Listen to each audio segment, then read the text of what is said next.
you can see right away how much more coverage you're getting with the Altrider skid plate. And like I said, this is 3/16 versus what looks to be maybe an 1/8.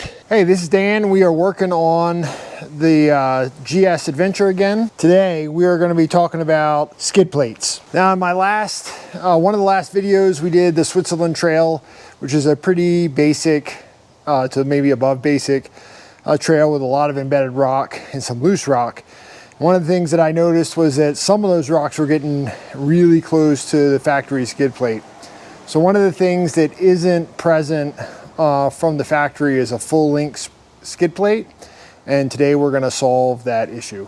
So if that's something you're interested in, please stick around for the video. All right, if you're new to the channel, I have a 2024 1250 GS Adventure that we are kind of getting ready to do all kinds of off-road and on-road travel with. So in the last few videos, if you haven't seen them, we did our luggage. We've added some protection to the factory crash bars. We added a link for the upper crash bar, for the lower crash bar to support it. We've changed the foot pegs, changed the seat, made some modifications in a couple other different areas. So check those videos out if you want to. Think about subscribing and following us along as we kind of go through this adventure. So I want to do a couple other mountain passes this year before winter kind of socks us in. And so one of the things that I wanted to take care of was managing the full protection underneath the bike. So from the factory, BMW adds this very short skid plate.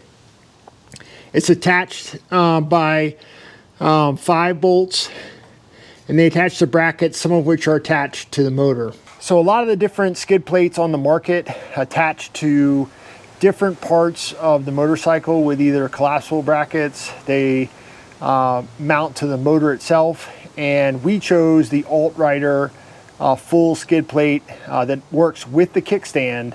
And the thing about this skid plate that's unique is that it bolts directly to the frame, and it doesn't have any parts that can fail and collapse and push up into the engine if you were to have an impact. One of the other things I like about the Altrider skid plate is that it's a little bit thicker. It's 3/16 aluminum, and the edges are formed with a press brake, and then it's TIG welded. So what that does is it makes sure we have consistent thickness and uniformity throughout the whole skid plate, which is important because we want it to protect the underside of our bike, in particular the engine, more so than anything else. So one of the other things that this skid plate does is it covers this area, and it covers this area, which right now is not protected. So let's take a look at what came in the kit. So you get an anodized aluminum full-length skid plate with a cutout that allows you to drain the oil without having to take the skid plate down. We have some inner TIG welds, and then we have full seam outer TIG welds. It comes with a couple laser cut brackets that we're going to attach to the frame itself. You're going to need some thread locker. You're going to need an 8, a 6, and a 5 hex wrench. You're going to need a T30 hex wrench and a T50 hex wrench. All the hardware is included, so you also need a 13mm socket and a 13mm wrench and some anti-seize. Let's get started. The first thing we're going to do is we're going to take that factory skid plate down, and that's with the 5 T30 bolts. We're also going to take down those factory brackets because we're not going to need those anymore. So they say to go ahead and put the bike up on the kickstand just to give you some nice stable access as you're getting this factory stuff off.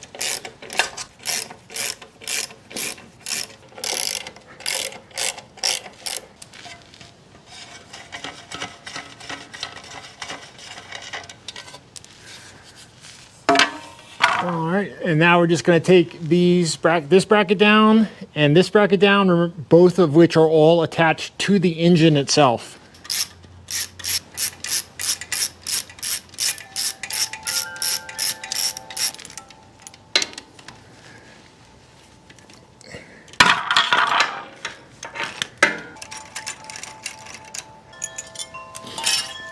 All right, now that we got that down, let's take a look at the difference between the two skid plates. You can see right away how much more coverage you're getting with the Altrider skid plate. And like I said, this is 3/16 versus what looks to be maybe an 1/8 aluminum. So you can see how much more protection we're getting by adding this skid plate, which I think is well worth the cost. Okay, now that we have that done, the next step is to take your T50 and loosen these and remove the two engine bolts that connect the engine to the frame. We are using the factory crash bars, so you're also going to have to loosen this front crash bar mount because the bracket, this bracket has to fit between it and this frame member.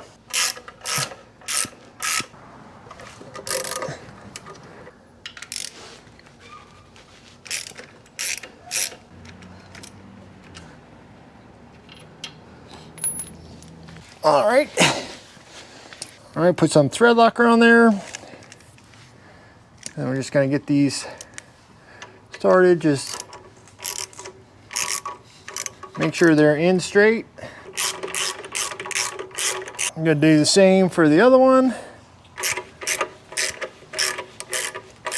All right, so they want you to leave this a little loose, but we're gonna tighten it up until we get the other bracket in, and then we'll come back and loosen it back up,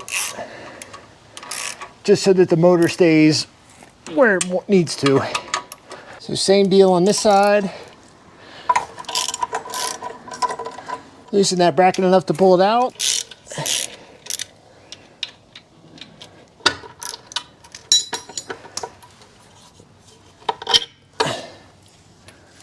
just pull on that crash bar.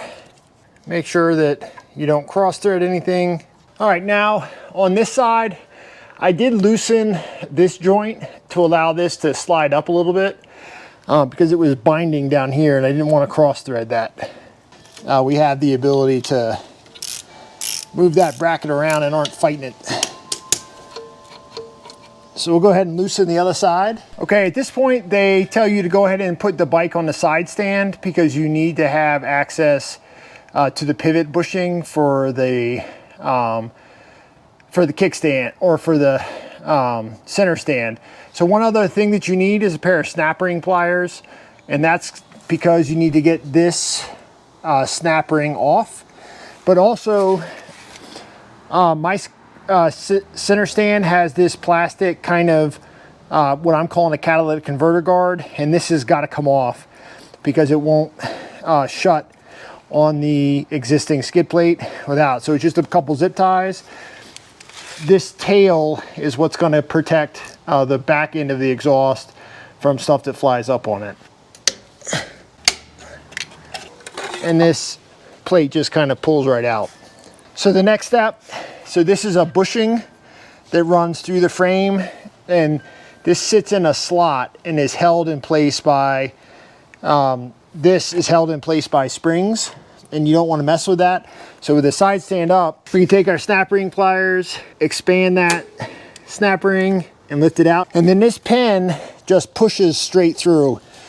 And we got a bushing that came in the kit that we're gonna put some lubrication on, and then we're just gonna drive it in place. This is the sleeve that's gonna take the place of that. And it just says to take some grease from a grease gun and just kind of cover it so it just slides in nice and evenly. So we're just going to tap this in real quick, just a little bit, and then we'll take the included sleeve and we'll just push that pin right through.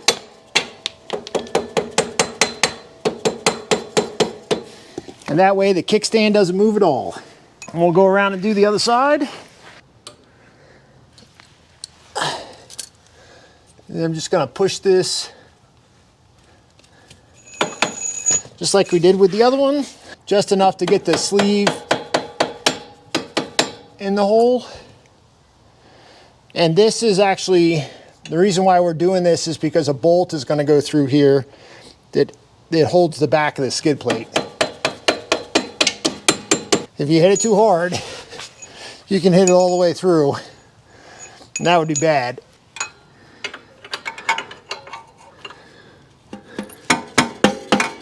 Crisis averted. If I had popped that pin all the way through, the spring that holds that kickstand in place would have racked that whole thing. So you got to be really careful.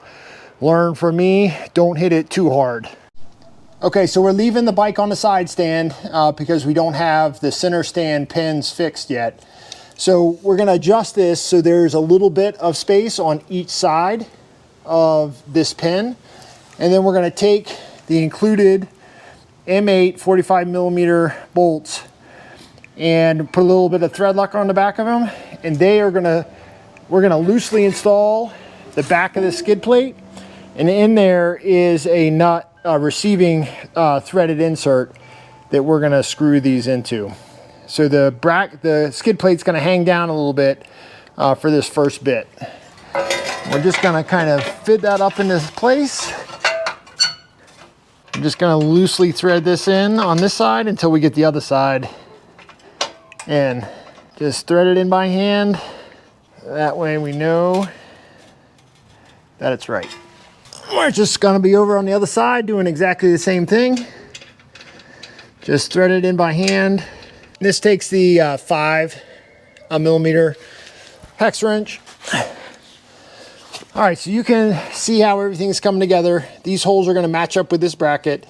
Now these front holes are gonna match up with the crash bar attachment. So just like it went underneath the crash bar here, it's gonna go behind the spacer on the crash bar here. So we're gonna go ahead and take these out on both sides. We got these brackets out.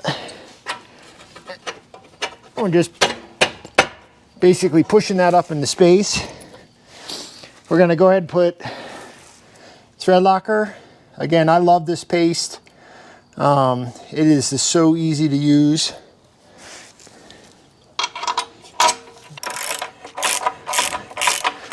Just get it started by hand and then slowly work it in with the socket wrench. And then we'll go ahead and take care of the other side. Okay, so we've left everything loose, and so now we're going to get the bolts that attach this stainless steel bracket to the aluminum bracket, which makes the firm connection point between the frame and this skid plate. These connection points just hold this firm, but all of your weight and impact is really supported by this bracket. So we're going to take our included hardware, a washer, a little bit of thread locker, and then we do have a 13 millimeter nut, and that's where we're going to use our wrench. We're just going to kind of loosely put this together. Now it's serrated on the back, so once we torque it down, it's going to stay nice and firmly attached. All right, we're going to grab those other 2 bolts and do the other side. Again, washer, thread locker. This is just insurance for vibration more so than anything else. And that's why you leave them a little bit loose so that you can get some, I don't even know if you saw that, but I had to push this bracket and the skid plate together some because this bottom bolt wasn't going quite in.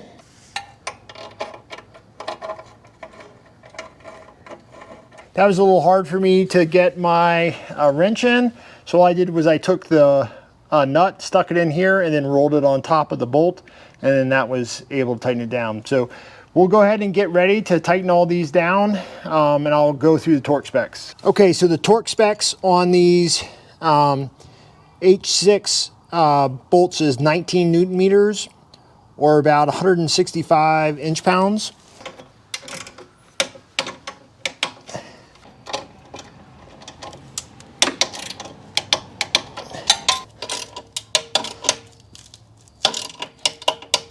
All right, now we'll go back and we'll tighten all of the frame bolts for the crash guards and the engine or the skid plate to frame bolts, those 50 millimeters, that front crash bar support, and then the one that goes for the kickstand. So the bolts that connect the skid plate to where the kickstand are, that's just 10 Newton meters, and that's just about 100 inch-pounds.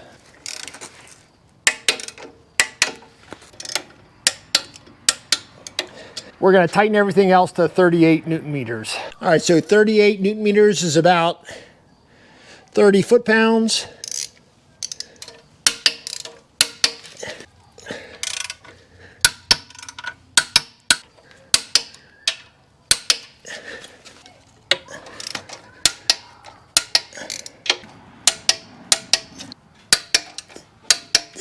All right, and that's it. And that took about 45 minutes with filming.